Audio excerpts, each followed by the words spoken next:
কোনো ব্যক্তির কারণে, কোনো নেতার কারণে, কোনো কর্মীর কারণে যদি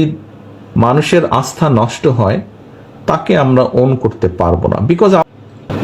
আসসালামু আলাইকুম। দেশ ও দেশে বাইরে যেখান থেকে আমার এই ভিডিওটা দেখছেন সবার প্রতি ভালোবাসা রইল।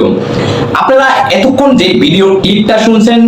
সে হলো বাংলাদেশ জাতীয়বাদীর যে ভাইস চেয়ারম্যান তারেক রহমানের ভিডিও,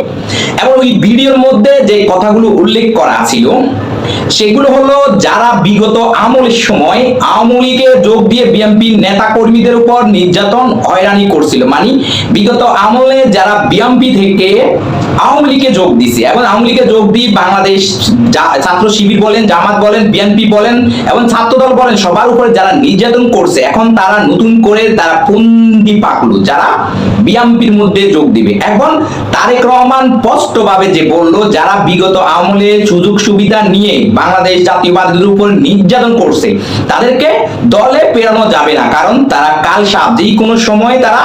সবল মারতে পারে। এরকম আমার একজন সুপরিচিত লক্ষ্মীপুর জেলা রায়পুর থানা 7 নং বাবনি ইউনিয়নের এই যে আমার গ্রিন স্ক্রিনে যে ভিডিওটা দেখতেছেন, যে ভিডিওটা ওর নাম হলো কামাল হোসেন বতু।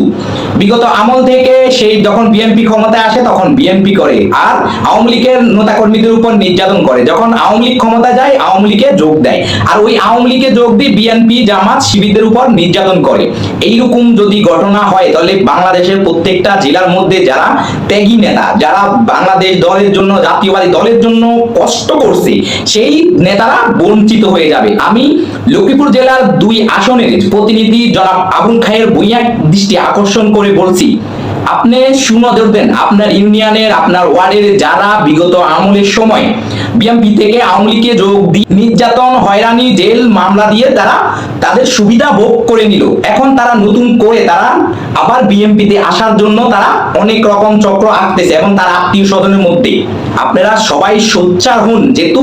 এইরকম নেতাদের কোনো দরকার নাই, কারণ তারা শুধু তাদের সুবিধা বঞ্চিতের জন্য তারা দল চেঞ্জ করে, এছাড়া অন্য কিছু না। তা আপনাদের প্রতি আমার অকুল আবেদন যে আপনারা এসব নেতাকে বয়কট করুন এবং এসব নেতা থেকে আপনারা বিরত থাকুন এবং তাকে না বলুন এবং পুলিশের সহযোগিতা নেন, কারণ বিগত আমলে এসব লোকেরা বাংলাদেশ নিরীহ জনগণের উপরে অত্যাচার নির্যাতন করত, তাই তাদেরকে কোনো দলে যেন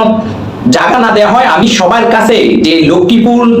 যারা বিএনপির কর্ণধার আছেন সবার কাছে অনুরোধ করতেছি এইরকম লোকদেরকে দলে না নেওয়ার জন্য, এবং যেই লোককে তাদেরকে সাপোর্ট দিবে তাকেও যেন দল থেকে বহিষ্কার করা হয়, কারণ এরা সুবিধাবাদী, যে কোনো সময় আপনাকে পিছন থেকে চোবল মারবে।